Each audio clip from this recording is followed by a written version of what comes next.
చెప్పండి. అది పులివెందుల్లో జగన్ంటికి ఏమన్నా వెళ్తుందా లేకపోతే కనుక రాష్ట్రానికి వెళ్తుందా? కానీ రాష్ట్రానికే రివర్ బేసిన్ బయటికి నీరు సప్లై చేయటం అనేది ఉల్లంఘన అవుతుంది. ఆ పాయింట్ తీసుకొస్తున్నారు. అది ఉందా లేదా అని ఆంధ్రప్రదేశ్ ప్రభుత్వం క్లారిఫై చేయాలి. వాళ్ళు అసలు ఏం లేదని చెప్తున్నారు కదా, మా నీళ్లు మా చొక్క మేము తప్పించి ఇంకో చొక్క తీసుకోవట్లేదు అంటున్నారు. మరి ఇద్దరు ఎవరి మాట వాళ్ళు చెప్పినప్పుడు న్యూట్రల్ గా ఎవరన్నా చెప్పాలి. అదే కదా కృష్ణా బోర్డు కరెక్ట్ వాళ్ళు చెప్పాలి. వాళ్ళని వద్దంటున్నారు కదా మీరు. వాళ్ళని వద్దంటున్నా, వాళ్ళకి అప్పచెప్పేయడానికి వ్యతిరేకంగా తెలంగాణ. అదే మరి ఇంకెవరు చేస్తారు? ఇప్పుడు మీరు వాళ్ళు ఎవరి మాట వాళ్ళదే. మరి మూడో వాళ్ళని కేంద్రం వద్దు, ఎవరిని పాకిస్తాన్ వాళ్ళు అడుగుదామా ఇప్పుడు? కాదు కేంద్ర ప్రభుత్వం స్టెప్ ఇన్ అవ్వాలి, మధ్యవర్తిత్వం చేయాలి. కేంద్ర ప్రభుత్వం మధ్యవర్తిత్వం చేస్తుంటేనే అర్రే మీకెవరు, మీరందరూ దొంగలు, మీరొద్దు, కేఆర్ఎంబీకి ఇవ్వడానికి వీల్లేదని మళ్ళీ అక్కడ గొడవ చేస్తున్నారు. అంటే విభజన సందర్భంలో ఈ సమస్యలన్నీ పరిష్కరించి విభజన జరగాల, పరిష్కరించకుండానే జరిగిపోయింది. జరిగిన తర్వాత 10 ఏళ్ల తర్వాత ఇప్పుడు మళ్ళీ విభజన వివాదాలు తీసుకొస్తున్నారు. నీళ్లకి సంబంధించి దోచుకుంటున్నారని నేమో అక్కడ మాట్లాడతారు, ఇక్కడేమో నీళ్లు తేవట్లేదని ఇక్కడ మాట్లాడతారు. నేను అనే పాయింట్ ఏంటంటే కాంగ్రెస్ పార్టీ ఒక జాతీయ పార్టీ. ఇద్దరు కూర్చుని కనీసం ఆంధ్ర తెలంగాణకు సంబంధించిన నాయకులు కూర్చుని నిజంగా ఆంధ్ర ఎక్కువ ఎత్తుకుపోతుందా తెలంగాణ ఎక్కువ నష్టపోతుందా అనేటువంటి చర్చించి చెప్పాల్సింది పోయి ఇక్కడ పిసిసి చీఫ్ ఏమో నీళ్ళని అసలు చొక్క నీళ్లు తేవట్లేదు, రాయలసీమ అన్యాయం చేస్తున్నాడు మా అన్న అని చెప్తుంది. అక్కడ మీ వాళ్ళేమో అసెంబ్లీ వేదికగా తీసుకుని జగన్మోహన్ రెడ్డికి బిర్యానీ పెట్టి మరి నీళ్ళు ఇచ్చి పంపించాడు కేసీఆర్ అంటున్నారు. ఏది నమ్మాలి? లేదు రెండు జాతీయ పార్టీ అయినా రెండు ప్రాంతాల్లో నాయకులు ఇదే కదండి రాష్ట్ర విభజనకు కూడా వచ్చింది. అదే కదా ప్రాంతాల్లో నాయకులు ఈ విధంగా బిహేవ్ చేయడం వల్ల రాష్ట్ర విభజన కూడా జరిగేటప్పుడు వచ్చిన ఆ ప్యాషన్స్ అన్ని. సో కాంగ్రెస్ పార్టీ కూడా ఇది వచ్చింది గత 2 రోజుల్లోనే కాబట్టి కాంగ్రెస్ యాజ్ ఏ పార్టీ ఖచ్చితంగా దీన్ని రిజాల్వ్ చేస్తుంది విదిన్ ద పార్టీ, ఇది ఈ ఇష్యూ లేకుండా. బట్ ఈ లోపు గవర్నమెంట్స్ పరంగా జరగాల్సింది జరుగుతుంది. నేనేమే ఇప్పుడు తెలంగాణ వాడిగా మాట్లాడాలను, ఆంధ్ర వాడిగా నేను కాంగ్రెస్ వాడిగా కాంగ్రెస్ వాళ్ళు మంచి జాతీయ పార్టీ, ఎందుకు కొట్టుకోవాలి 2 రాష్ట్రాలు? దీని గురించి 811 టీఎంసీలు ఏంటి అగ్రిమెంట్, బచావత్ ట్రిబ్యునల్ లేదు. ఇప్పుడు రాష్ట్రం విభజన జరిగిన సందర్భంలో దీన్ని తిరిగి కూర్చొని చర్చించుకుందాం చెప్పండి. అంతే, అదే విధానం ఉంటుంది కాంగ్రెస్ పార్టీది. కానీ షార్ట్ టర్మ్ పొలిటికల్ గెయిన్స్ కోసం వాళ్ళు దోచుకెళ్ళిపోయారు, వీళ్ళు దోచుకెళ్ళిపోయారు అని ఇద్దరు మాట్లాడుకోవడం అనేది అది దేశానికి మంచిది కాదు. అది కాంగ్రెస్ పార్టీ విధానం. రైట్. పురుషోత్తమ్ రెడ్డి గారు, అసలు ఏం జరుగుతోంది? ఎవరు తప్పు చెప్తున్నారు, ఎవరు ఒప్పు చెప్తున్నారు? మీకు కాస్త జలాల గురించి ఐడియా ఉన్నట్టు. సాగర్ నమస్కారం.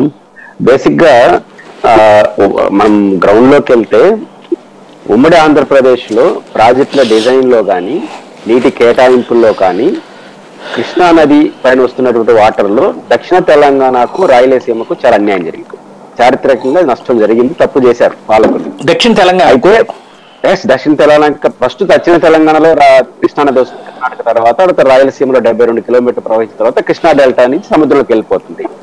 పాయింట్ ఏంటంటే సముద్రం వెళ్ళిపోయే దగ్గర ఉన్న కృష్ణా డెల్టా వాళ్ళకేమో బాగానే వచ్చాయి నీళ్లు. ఎంట్రీ పాయింట్ లో ఉన్నటువంటి రాయలసీమకు కానీ దక్షిణ తెలంగాణ హిస్టారికల్ గా అన్యాయం జరిగింది. ఏ 2 ప్రాంతాలకైతే అన్యాయం, వాళ్ళు 2 ప్రాంతాలు మళ్ళీ కొట్లాడుకుంటారు. న్యాయం ఇప్పటికీ జరగలేదు, వాళ్ళు కొట్లాడుకునే పరిస్థితి రావడం అనేది దురదృష్టకరం. ఇక్కడ బాధాకరమైన ప్యాథటిక్ సిచ్యువేషన్ ఏంటంటే సాయి గారు, అధికారంలో ఉన్న వాళ్ళు ప్రతిపక్షంలో ఉన్న వాళ్ళు ఇద్దరు కలిసి తెలంగాణ ప్రజలను మోసం చేస్తున్నారు. ఇది తెలంగాణ ప్రజలు గమనించాలి. ఈ రోజు అసెంబ్లీని నేను దగ్గరుండి మొత్తం చూశాను, ఇప్పుడు అటు చూడను కానీ చూశాను. ఇద్దరు కలిసి అబద్ధాలు చక్కగా తెలంగాణ ప్రజలు చెప్పే ప్రయత్నం చేస్తున్నారు. ఉదాహరణ చెప్తాను. స్టార్ట్ ఎక్కడైంది? ఆంధ్రప్రదేశ్ కి 512 టీఎంసీలు, తెలంగాణకి 290 టీఎంసీలు. నువ్వు ఒప్పుకున్నావు అంటే నువ్వు ఒప్పుకొని ఇద్దరు కొట్లాడి పీక్ స్టేజ్కి వెళ్ళిన తర్వాత శ్రీహరి గారు లేసి బచావత్ చెప్పింది, అవును బచావత్ చెప్పారు. ఎవరు మోసం చేశారు ఇక్కడ? పాయింట్ ఏంటంటే సాయి గారు, తాత్కాలికమని ఇద్దరు చీఫ్ సెక్రటరీలు రాశారు. ఏది? ఆంధ్రప్రదేశ్ విభజన సందర్భంలో తెలంగాణకు 299 టీఎంసీలు, ఆంధ్రప్రదేశ్ కి 512 టీఎంసీలు కేటాయింపులు ఉన్నాయి, దీనికి సంబంధించి టెంపరీ అని ఇద్దరు సిఎస్ సంతకం పెట్టారు. వీళ్ళిద్దరికి అసలు అధికారమే లేదు. ఆ విభజన చట్టం ఎట్టబడితే అట్టు రాసిన వాళ్ళు తప్ప. ఎందుకంటే ఒక్కసారి ట్రిబ్యునల్స్ అవార్డు అయిన తర్వాత భారత సుప్రీం కోర్టుకు కూడా రైట్ లేదు దాన్ని మార్చే అధికారం. ఈ ఇద్దరు చీఫ్ సెక్రటరీ ఎవరు? వీళ్ళిద్దరు చేసింది ఏంటంటే సాయి గారు, ఇప్పుడు నేను కూడా మీరు పేపర్ పెన్ తీసుకుంటే ఆంధ్రప్రదేశ్ లో వివిధ ప్రాజెక్టుల రూపాల్లో బచావత్ అలికేషన్ చేసింది. అంటే యూజిబిలిటీ అంటే ఏంటంటే వినియోగం ఆధారంగా చేసుకుని ఆంధ్రప్రదేశ్ సరిహద్దుల్లో ఉన్న ప్రాజెక్టుల్లో 512 టీఎంసీలు, తెలంగాణ సరిహద్దులో 299 అలికేషన్స్ ఎవరు చేశారు? బచావత్ చేసింది. దాన్ని ఇద్దరు చీఫ్ సెక్రటరీలు పెన్సిల్ పెన్నేషన్ కూడేస్తే ఈ పక్క 299 500 వీళ్ళు కూడినోడు మ్యాథమెటిక్స్ చేసినారు తప్ప వీళ్ళకేం రైట్ ఉంది? కాబట్టి వీళ్ళిద్దరు కుట్ర చేసినట్టు ఇద్దరు కొట్టాడుకుంటారు. అది తెలంగాణ ప్రజలకు ఇది మోసం చేయదు.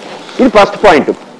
రెండో అంశం, బచావత్ వన్స్ అవార్డు అయిన తర్వాత మార్చే అధికారం ఎవరికి ఉంది? భారత పార్లమెంట్ కూడా లేదు. భారత పార్లమెంట్ మరో కమిషన్ వేసింది, అదేంటి బ్రిజేష్ కుమార్ ట్రిబ్యునల్. ఇప్పుడు అది నడుస్తుంది. ఇప్పుడు సత్తా ఉన్న చేతనైతే రెండు ప్రభుత్వాలు ఎవరైనా సరే, ఇప్పుడు మేము రాయలసీమ వాసులుగా రాయలసీమ ప్రాజెక్టుకి నికర జలాలు కేటాయించలేదు కాబట్టి విభజన నేపథ్యంలో వచ్చిన ఈ అసలుబాటును ఉపయోగించుకొని ఆంధ్రప్రదేశ్ కున్న 512 టీఎంసీల్లో పోలవరం వస్తుంది కాబట్టి రాయలసీమకు గాలేరు నగరి, హంద్రీనివా వీటికి ప్రాజెక్టుకి నీటి కేటాయింపులు చేయాలని మేము కోరుతున్నాం. మీరు కూడా కోరండి. ట్రిబ్యునల్ పరిష్కరించాలి. ట్రిబ్యునల్ పరిష్కరించాలని ఆంధ్రప్రదేశ్ తెలంగాణ అసెంబ్లీ తీర్మానాలు చేస్తే పరిష్కారం అవుతుందా? కాబట్టి ఈ రోజు అద్భుతమైన తీర్మానం చేశారు. కృష్ణా నదీ పరివాహం అంట 63% తెలంగాణ తోటి, 63% వాళ్ళు 50% అడిగారు కదా కేసీఆర్. మేము 63% అడుగుతాం. రేవంత్ వీళ్ళిద్దరికీ అధికారం లేదు. ఇంకొక మాట చెప్తాను, మనకు బ్రిటిష్ రూల్స్ ఇంకా ఏడ్చాయి భారతదేశంలో. ఒకసారి ఒక ప్రాజెక్ట్ కింద ఆయకట్టు కింద నీళ్లు కేటాయింపు చేసిన సాయి గారు 100 ఇంకో ట్రిబ్యునల్ దాన్ని సస్టైన్ చేయాలి తప్ప దాన్ని మార్చే అధికారం లేదు. ఒకవేళ ఆంధ్రప్రదేశ్ సపరేట్ మారితే దేశం అంతా మార్చాలి. ట్రైబల్ రైట్స్ ఏదైతే 510 టీఎంస్ ఆంధ్రప్రదేశ్ ఉన్నాయి కదా, దీన్ని తగ్గించే అధికారం లేదు. ఒకవేళ ఆంధ్రప్రదేశ్ తెలంగాణ ఇద్దరు మాట్లాడుకొని ఉమ్మడి ప్రాజెక్టులు కట్టుకోవాల్సిందే తప్ప ఒక లిటిగేషన్ పిటిషన్ చేస్తే దేశంలో అన్ని రాష్ట్రాలు వస్తాయి మాకు గడి తగ్గించండి మాకు పెంచండి అని. కాబట్టి ఎట్లాంటి మార్పులు చేసే అవకాశం లేదన్న తర్వాత దీని ఇంకొకటి కోర్టులో 2 కేసులు ఉన్నాయి సాయి గారు. ఒకటి ఉమ్మడి ఆంధ్రప్రదేశ్ లో బ్రిజేష్ కుమార్ ఒక తప్పు చేశాడు. అదేంటంటే మిగులు జలాలను కూడా పనిచేశాడు ప్రాజెక్టు వాడిగా. ఎక్కడి నుంచి? కర్ణాటక, మహారాష్ట్ర నుంచి. ఇది చాలా అన్యాయం ఉమ్మడి రాష్ట్రానికి. అప్పుడు ఉమ్మడి ఆంధ్రప్రదేశ్ మిగులు జలాల పైన చివరి రాష్ట్రంలో ఆయన మాకే పూర్తి అధికారాలు ఉండాలి, ఇది బచావ్ చెప్పింది, దీనివల్ల మేము నష్టపోతామని సుప్రీంకోర్టులో పిటిషన్ వేశారు. విడిపోయిన తర్వాత తెలంగాణ ఏముంటుంది? అసలు మాకు ఉమ్మడి రాష్ట్రంలో 810 నుంచి చేసిన మాకు అన్యాయం చేసి దాన్ని మార్చమని వాళ్ళు అడిగారు. ఇదన్నీ ట్రిబ్యునల్ ముందు ఉంది. ట్రిబ్యునల్లో పరిష్కారం కావాల్సిన దాన్ని తెలంగాణ అసెంబ్లీలో పంచాయతీ పెట్టుకొని వీళ్ళకి సంబంధించిన విషయాలంతా ఇష్టారాన్ని ఇద్దరు తిట్టుకునే ప్రయత్నం చేయడం తెలంగాణ ప్రజలకు అన్యాయం చేస్తున్నారు. ఇది ఫస్ట్ పాయింట్. సెకండ్ పాయింట్ ఏంటి? కృష్ణా యాజమాన్య బోర్డుకి అప్పగించాలని వద్దా? నువ్వు అప్పగించావు అంటే నువ్వు అప్పగించావు.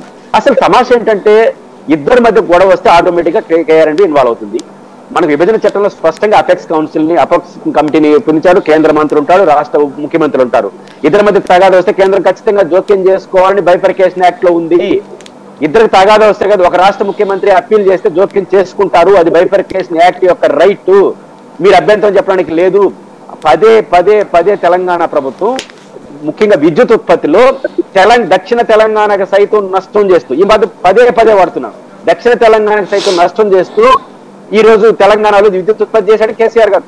ముఖ్యంగా శ్రీశైలం డ్యామ్ లో నామ్స్ ఏంటంటే ఇష్టం వచ్చినట్టు విద్యుత్ ఉత్పత్తి చేయకూడదు సాయి గారు.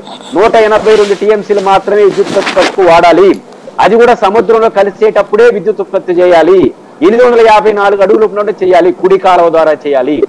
ఏం చేసింది తెలంగాణ ప్రభుత్వం? పోలీసులు పెట్టుకొని ఎడం కాలు వాళ్ళు కొడితే మీకు తక్కువ మీద ఈళ్ళు కొట్టారు. ఇద్దరు కట్టేసి నాగారు సార్ కొట్టి ఇద్దరు కొట్టి సముద్రంలో లేచారు. ఆంధ్రాకి అన్యాయం జరిగింది, రాయలసీమకు అన్యాయం జరిగింది. ఇప్పుడు దక్షిణ తెలంగాణ కానీ రాయలసీమ ప్రాజెక్టు శ్రీశైలం డ్యామ్ ఎగువ భాగాన్ని నీళ్లు వాడుకోవాలి సాయి గారు. ఇద్దరి లక్ష్యం ఏంటంటే మా లక్ష్యం దక్షిణ తెలంగాణ శ్రీశైలంలో మాక్సిమం నీటి నిల్వ ఉండాలి. నీటి నిల్వ ఉండాల్సిన ప్రాజెక్టులో నీటి నిల్వ వద్దని తెలంగాణ అసెంబ్లీలో తీర్మానం చేస్తారు. ఏ తీర్మానానికి వెళ్ళారని తెలుసా?